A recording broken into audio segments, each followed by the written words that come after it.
Hello students, चलिए हम लोग चलते हैं आज फिर से क्लास 10 का एक चैप्टर है पॉलिनोमियल्स का। तो देखिए, मैं बेसिकली इसका बेसिक्स मैं बता दूं। आपने पहले भी और क्लासेस में पढ़े होंगे, लेकिन मैं आपको एक एक करके इसके टर्म्स को क्लियर करता हूं ताकि आपको ऑब्जेक्टिव क्वेश्चंस लाइफ में कभी भी परेशानी नहीं होगी। रिक्वेस्ट है मेरा, पूरा वीडियो को जरूर देखेंगे ताकि मैं एक एक आपको कॉन्सेप्ट पूरी तरह क्लियर कर सकूँ। तो चलिए हम लोग चलते हैं पॉलिनोमियल्स पर। तो देखिए, पॉलिनोमियल्स है क्या। P X is equal to A zero A one X A two X square A three X cube plus and so on up to A N X power N. ये एक standard form में है। Standard form of a polynomial ये कहता है कि जो variables हैं एक्स वाई जेड, जो वेरिएबल्स होते हैं उसका पावर या तो असेंडिंग में रहेगा या फिर डिसेंडिंग में रहेगा। तो हमने यहाँ पे असेंडिंग लिया, एक्स का पावर 1, यहाँ 0 था, 1 2 3 इस तरह से बढ़ता है, स्टैंडर्ड फॉर्म में है। तो यदि कोई भी एक पी एक्स हमारा एक पॉलिनोमियल है, वो इस तरह से यदि है कि a0 इस तरह से है, जहाँ पर a0 a1 a2 ये कॉन्स्टेंट्स कहलाते हैं।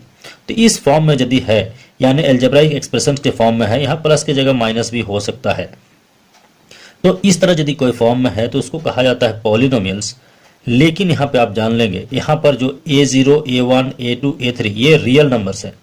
रियल नंबर्स कहने का मतलब आप समझ रहे हैं, इसका वैल्यू कुछ भी हो सकता है। रियल में नेगेटिव या पॉजिटिव दोनों वैल्यू होते हैं, ये आप याद रखेंगे।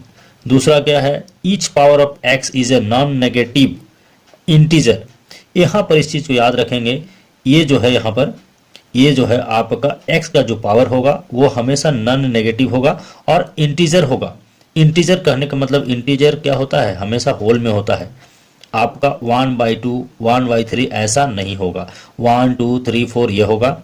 और नेगेटिव भी नहीं होगा, मतलब पावर आपका नेगेटिव भी नहीं होना चाहिए। साथ में ये जो ए एक्स एन है, यहाँ आप याद रखेंगे, यदि x का पावर हाईएस्ट इस पूरे में, यहाँ x का पावर 0 से बढ़ते बढ़ते ये x का पावर n है, और ये यहाँ ए एन जो है ये टर्म 0 नहीं है, तब इसका जो हाईएस्ट डिग्री है वो n कहलाएगा, और इसी को डिग्री कहा जाता है। Highest power of the variable उसको डिग्री कहा जाता है।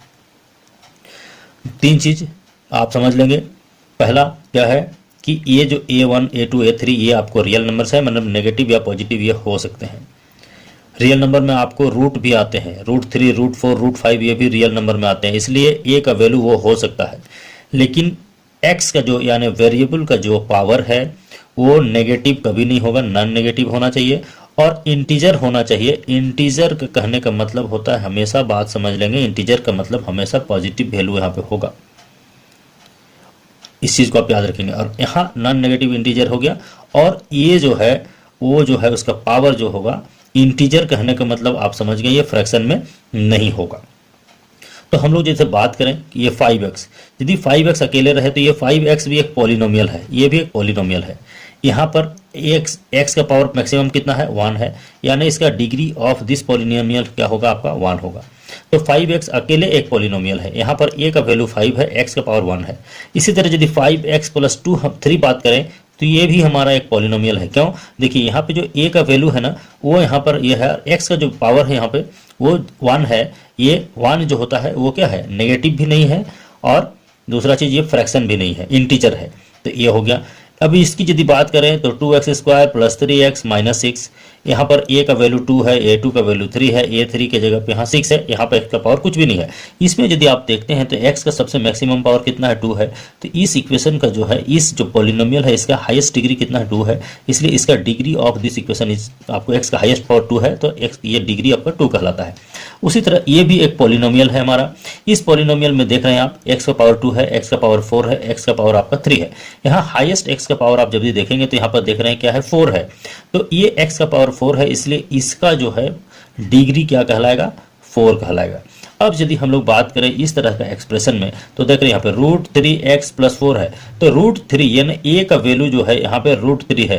तो a का वैल्यू हमने क्या बताया, a का वैल्यू रियल नंबर होना चाहिए, तो √3 हमारा एक रियल नंबर में है, इसलिए क्या होगा, ये चल सकता है। दैट इज √3x + 4 ये भी एक पॉलिनोमियल है। यहाँ पर यदि बात करें तो यहाँ पे देख रहे हैं ये 3 तो ठीक है, लेकिन ये जो x है यहाँ पे आप देख रहे हैं √x का मतलब होता है x का पावर 1/2।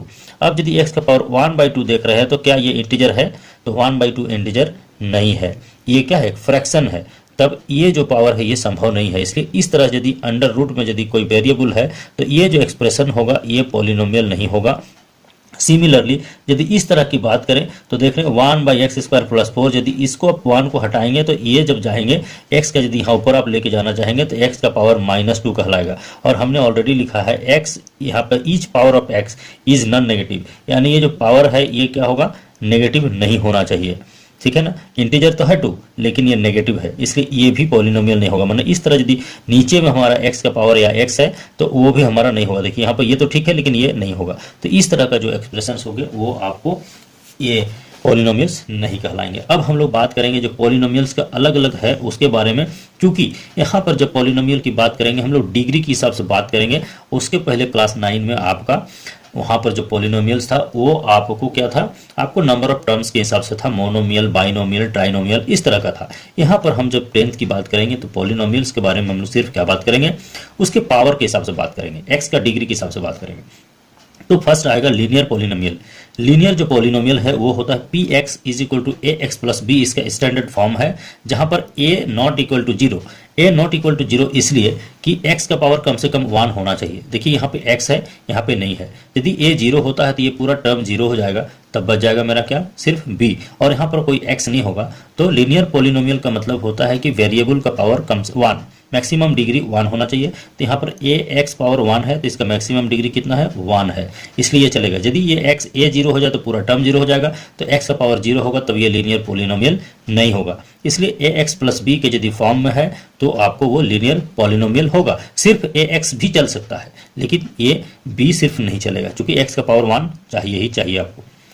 क्वाड्रेटिक की बात करेंगे, क्वाड्रेटिक मतलब पावर 2, हाईएस्ट डिग्री क्या होगा उसका, 2 होगा। तो ax² + bx + c standard form में होता है ये। इसमें भी a का चूंकि मैक्सिमम पावर क्या है, 2 है, इसमें 1 है, इसमें 0 है, तो ये 2, यदि इस टर्म को आप 0 करते हैं तो ये 2 खत्म हो जाएगा, तब ये क्या हो जाएगा, b पावर x होगा, तब ये सीधे लीनियर में आ जाएगा, तब ये क्वाड्रेटिक नहीं होगा। तो इस फॉर्म में यदि a का power 0, a not equal to 0 होना चाहिए। कहने मतलब क्वाड्रेटिक इक्वेशन में, क्वाड्रेटिक पॉलिनोमियल में आपका क्या होना चाहिए, जो x² का टर्म होना चाहिए वो जरूर रहना चाहिए। x² यदि टर्म है तो पॉलिनोमियल माने क्वाड्रेटिक है। उसी तरह क्यूबिक की बात करेंगे तो ax³ bx² cx + d standard form है ये। यहाँ भी a नॉट इक्वल टू 0, यानी x का पावर क्यूब वाला टर्म 0 नहीं होना चाहिए। उसी तरह बाई क्वाड्रेटिक मतलब x का पावर 4 या वेरिएबल, x का मतलब यहाँ पे वेरिएबल से मतलब है यहाँ y भी रह सकता है, z भी हो सकता है, और x y भी रह सकता है यहाँ पे। लेकिन चूंकि हम लोग यहाँ पे 1 वेरिएबल्स की बात कर रहे हैं इसलिए हम लोग x लेके चलते हैं। तो इस तरह से जो है आपको अलग अलग तरीके के हैं।